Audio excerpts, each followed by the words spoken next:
Existe uma ideia bem comum por aí de que a década dos 20 anos é, sei lá, tipo um ensaio para a vida adulta, né? Um tempo para se divertir, sem pensar muito no amanhã. Mas e se essa fase for, na verdade, a mais crucial na vida de uma pessoa? E se as pequenas decisões de agora estiverem, de fato, definindo quem essa pessoa vai ser aos 30, 40, 50 anos? Todo mundo já ouviu uma frase parecida com essa. Elas são confortáveis, né? Dão aquela impressão de que tem tempo de sobra.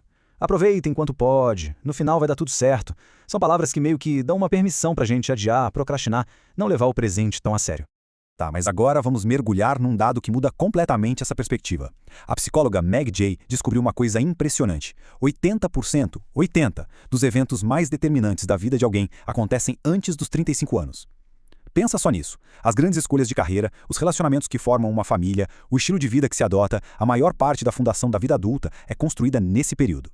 Então, o conto é o seguinte: essa história de que os 20 e poucos anos são uma década descartável simplesmente não bate com a realidade. Não é um ensaio, é a construção da base, do alicerce. A ideia de que tudo vai dar certo ignora uma verdade fundamental: é preciso fazer dar certo. As sementes que são plantadas agora são exatamente o que vai ser colhido no futuro.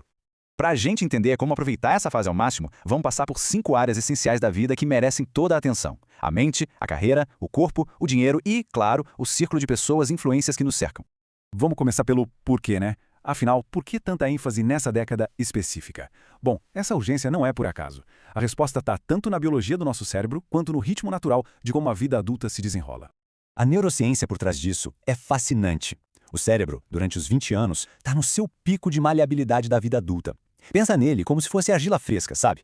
Isso significa que os hábitos, os comportamentos e até as formas de pensar que são desenvolvidas agora têm uma chance muito maior de se solidificar, de virar o padrão para o resto da vida. E isso leva a gente para uma verdade que é fundamental. Não é um único grande acontecimento que define o futuro de alguém. São as pequenas escolhas diárias. O livro que se decide ler em vez de maratonar uma série. A forma como se lida com as finanças. As pessoas com quem se escolhe conversar. É a soma de tudo isso que forma a base de quem a gente se torna. Com essa base em mente, vamos para a primeira área crucial, o desenvolvimento da mente. É preciso tratá-la como o ativo mais valioso que existe. Negligenciar o aprendizado contínuo agora pode ser uma das escolhas mais perigosas a longo prazo. A lógica é a seguinte: a competição sempre vai existir, e ela é com quem está se preparando. Cada livro lido, cada curso feito, não é só para o currículo, é um tijolo na construção da própria liberdade. Sabe por quê? Porque conhecimento gera habilidades e habilidades geram opções. Pessoas que se aprimoram ganham poder de escolha. A liberdade de dizer sim ou não para oportunidades, em vez de só aceitar o que aparece. E isso nos leva direto para a carreira. Aquela ideia de encontrar o emprego dos sonhos logo de cara pode ser paralisante. O foco deveria ser outro: agir e construir. A questão não é amar o que se faz agora, mas sim fazer algo que gere crescimento. Mesmo um trabalho que parece pequeno está, na verdade, construindo um histórico profissional. Cada experiência, cada tarefa está construindo ou destruindo a reputação que vai ser carregada para os 30 anos. É esse primeiro passo que abre a porta para o segundo, e assim por diante. E para quem sente aquela vontade de desistir, de jogar tudo para o alto, a pergunta que fica é essa: quando se está apenas começando, não tem muito o que jogar fora. Tem tudo para construir. O que se faz hoje pode até parecer insignificante, mas é o degrau para o próximo nível. A alternativa é ficar parado, vendo o tempo e, com ele, as oportunidades passarem. Cada ação, por menor que seja, é um movimento para frente. Agora vamos falar de algo que muita gente ambiciosa sacrifica primeiro: a saúde. E olha, negligenciar isso agora é como assinar uma conta que mais tarde vai ser paga com juros altíssimos. Muitos de nós carregamos essa crença, que é bem tóxica, na verdade. A gente acredita que, para alcançar o sucesso profissional ou financeiro, é preciso abrir mão de cuidar de si, do corpo e da mente. A autora do material que inspirou nossa análise conta que essa mentalidade a levou a um esgotamento total com apenas 17 anos. Sedentarismo, má alimentação, aquela desculpa clássica de não ter tempo. O resultado foi um corpo sem energia nenhuma, mergulhado em ansiedade. E aí fica uma pergunta devastadora: de que adianta construir um império se não há saúde para aproveitar? Uma hora a ficha cai. Para aguentar uma rotina de crescimento, de enriquecimento, é preciso ter um corpo e uma mente fortes. Cuidar de si não é tempo perdido de jeito nenhum. É um investimento essencial para ter mais energia, mais clareza e mais disposição para enfrentar os desafios e, de fato, construir uma vida de sucesso a longo prazo.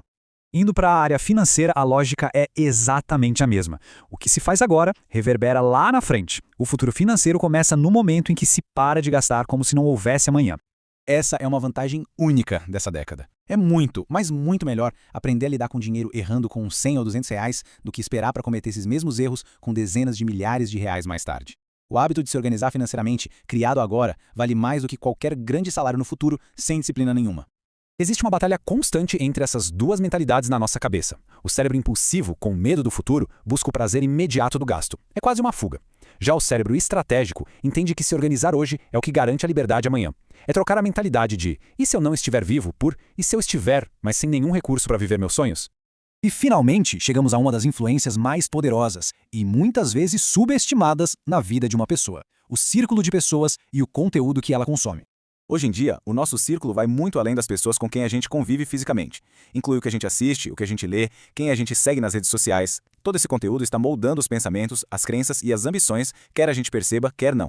Essa é a pergunta fundamental. Se as pessoas e o conteúdo ao redor têm crenças limitantes, destrutivas ou uma mentalidade muito diferente da que se deseja para si, a tendência é ser puxado para esse lado. É preciso ser muito intencional sobre o ambiente que se cultiva. No fim das contas, a escolha se resume a isso. A chegada aos 30, 40, 50 anos é inevitável. A grande diferença é como se chega lá. Com aquela sensação de que os anos mais poderosos da vida foram desperdiçados ou com a força e a certeza de quem construiu uma base sólida. E essa escolha não é feita num único momento, mas em cada pequena decisão de cada dia. A questão que fica é continuar vivendo apenas para os prazeres de agora ou começar hoje a plantar, a se dedicar e a construir o caminho para mais tarde colher os frutos de decisões sábias.